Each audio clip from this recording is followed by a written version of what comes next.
So yo, here we are, working on the old citation again, doing the rear brakes today, and just got done with this side. That was a pain in the butt.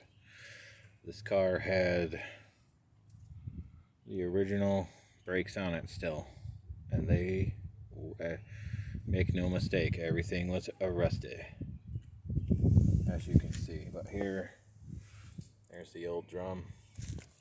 The original Delco shoes. I can't even believe it. But there you go. They were pretty worn out. That was that dragging sound I had when I hit the brakes. I gotta do the other side still. But this took me 2 hours because of how much rust was built up in this thing. Beating on it. And so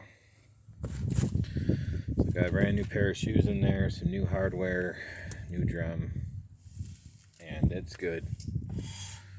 Some good, rolls good. It's got some resistance to it, a little bit of resistance. That's what you want.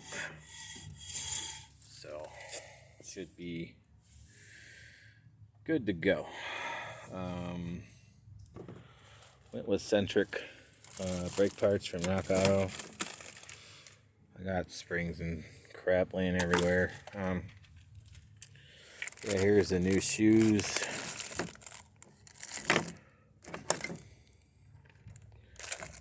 And of course, drum. But yeah, holy moly. And the lug nuts, my god. I think a gorilla put them on. My impact wouldn't touch them. I had to crack them loose by standing on a four-way, and then I took them off with it. Then I had to beat the old drum off with this 4-pound sledge because the regular hammer wasn't touching it. Just the amount of rust. Look at that. That all came out of it. I mean, that's crazy, man. So we're going to be back in here at some point because these shocks are completely blown out. So I'm going to have to put new shocks on it. But the inner fender wells, they're kind of crusty, but they're not like blown through. So good enough for what I'm using it for. I mean, the car is in pretty good shape, but the rust is pretty bad, really, in places, so I don't feel too bad about driving this thing coming up this next winter.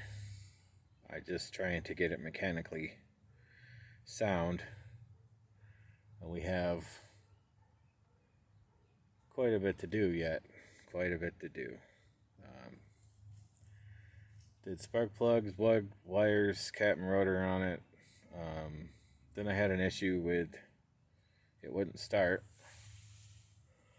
Come to find out, the service manual is dead nuts wrong on the firing order. It is 1, 2, 3, 4, 5, 6 in a clockwise order, and number 1 is in the 6 o'clock position. This manual has it in the 8 o'clock position, and then the Chilton's manual I have has it in the 10 o'clock position. So I was all kinds of wrong. Oh, and the distributor cap I bought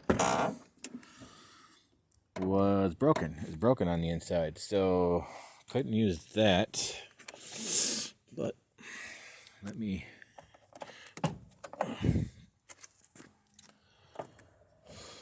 show you guys kind of what's up. Also, it has developed a radiator leak. Hold on, let me get the little prop. There we go. So our rad started leaking the other day once I got it running, but yeah, this is the number 1. position right here. The books got it here and up there. So I had it all messed up.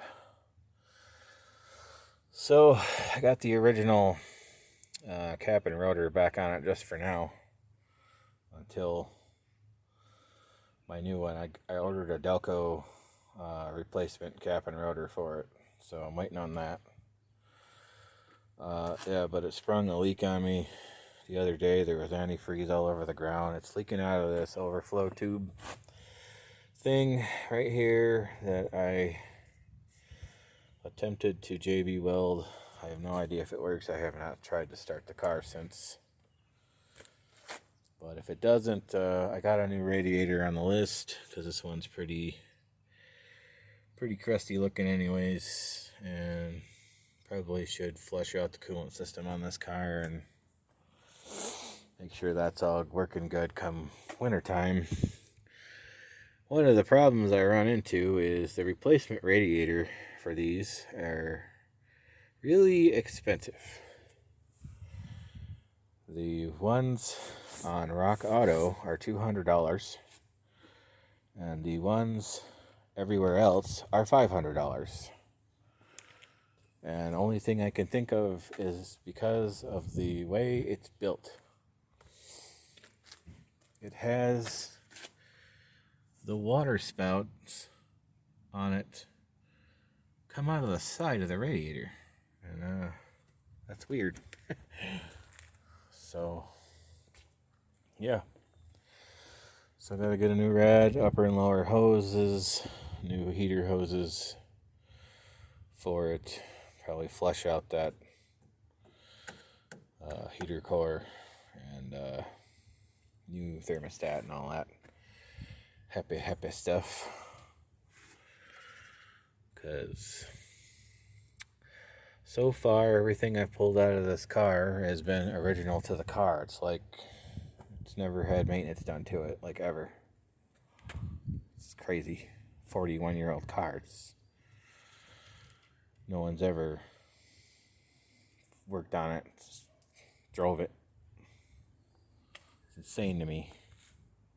I can't even, like, it hurts my brain to even think of it, because it's just like, wow. Anywho, still got to come up with a windshield, which I'm going to take measurements of this windshield. I got a weird idea that, and I could be dead wrong, but I saw a late 70s Nova the other day drive by me, and it looked awfully similar. So I'm going to take measurements of that and see, because I know where some Novas are sitting at a junkyard. I'm going to take some measurements and see if they're the same. Because the cabins of these cars, that was like the selling point, right? They had the same size cabin as a Nova and a Malibu. So I'm going to do that, and then we need to get a piece of glass for this. And besides some other work that needs to be done, that's about it. But thought I would update you guys on what's going on. We're doing rear brakes today. Then the weather's supposed to get nasty again. And then on Sunday, it's supposed to start getting nice again around here. But Sunday is Mother's Day, so I probably won't be doing too much work to it. But then that following week, they're saying the weather is supposed to improve. So we'll probably do the front brakes at that point. And then the brakes will be done on the car, and then I can focus on other things. But for the most part, she's coming along nicely, and we need to get it legal. I got the title in my name, but I didn't go down and get plates. And Michigan's got these new plates, Winter Wonderland plates, which are an homage to the plates we had in the 1960s. They look identical to those plates. So I'm going to get one of those for it, just to kind of give it a retro look that it has. And yeah, that's where we're at. We need to get the rims mounted on the tires, and I got a bunch of suspension work to do and motor mounts, and pretty much everything that's made out of rubber needs to be completely replaced on this car. Even these tires are freaking old. Nanking tire, low noise. I don't see the... Yeah, there it is. The DOT is U8FM. So, I can only imagine that is a very old code from the 80s or 90s. So, definitely gotta get tires and rims put on here. But, with all that said, we'll talk to y'all later. Have a good one.